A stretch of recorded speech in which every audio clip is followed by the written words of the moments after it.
By the late 1880s, there was just over 4,000 people living here. So it was overpopulated, it was heavily polluted. Accidents were rife, and they were sudden, and they were violent. It was a hard time, and I think all that worry and that stress and that strain and all that bloody death and all that grief, it lingers, it leaves an imprint. Now, back in the day, miners were paid on a Saturday and they got the one day off, and that was the Sunday. So can you imagine just over 4,000 people partying the night away? All 15 pubs were open for business. So there was plenty of drinking, eating, singing, dancing. And every single Saturday night, a band played in this very rotunda. Now, people have been reporting hearing a band playing in the rotunda for a good 20 years.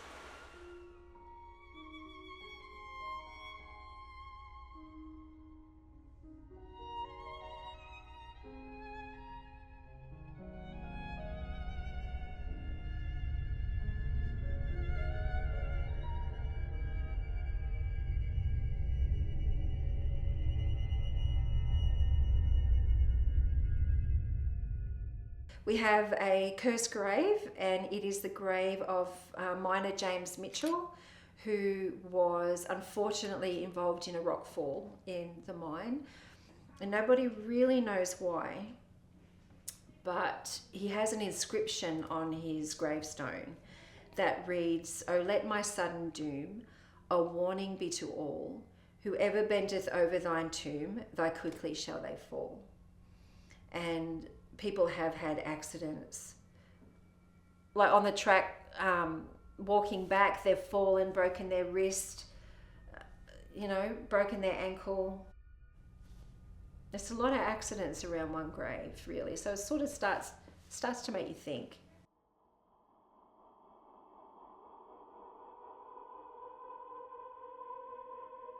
We made an appointment with the magazine's photographer that after the tour, Brian and I would meet her up at the cemetery, which we did, dressed in our late 1800s best.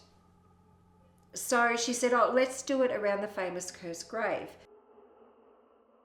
And we were standing one end of the grave, and we had to look at it like we were mourning. And the photographer was at the other side, and she had two different cameras, and they were both on tripods. Now, every time she snapped a photo, there was 5 of me like I was swaying, and yet Brian was perfect.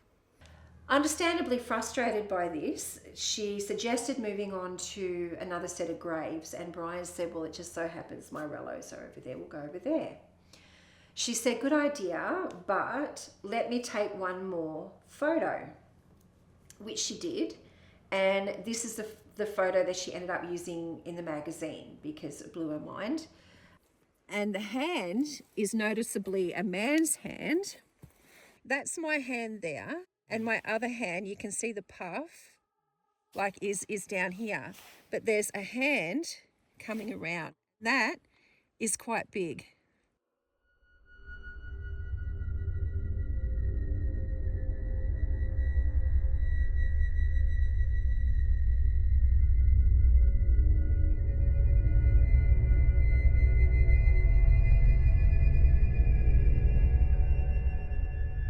There was a husband and wife hanging around. Everybody else had left. The wife, who just bought a new phone, because I remember she was flashing throughout the whole tour, took a photo down the side of the corner stores. She comes back in the next morning and she said, Sally, who's that? Now, to me, that's an old lady. She's got her hair piled up on her head like they always wore, in the buns.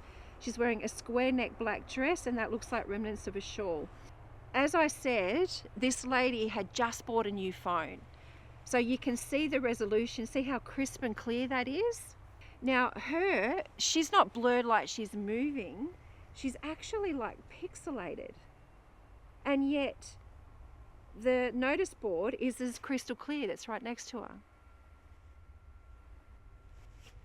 Now that is the best photo that I've ever seen here.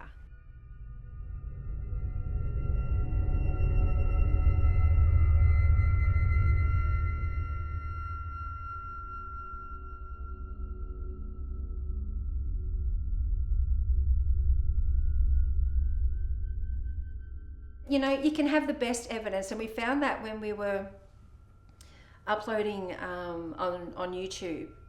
You know, you can have the best evidence, but people, oh, you set that up. You know, that's what's frustrating. With paranormal investigators and ghosts and all that sort of thing, like that woman, that's to me, that is hard evidence, right? I've had people go, like the majority of people have gone, oh, that's creepy. But I've had the one go, oh, that's set up. You know, you put a person there. No, I didn't put a person there. You know, I don't have to do stuff like that here. So you can't please everyone.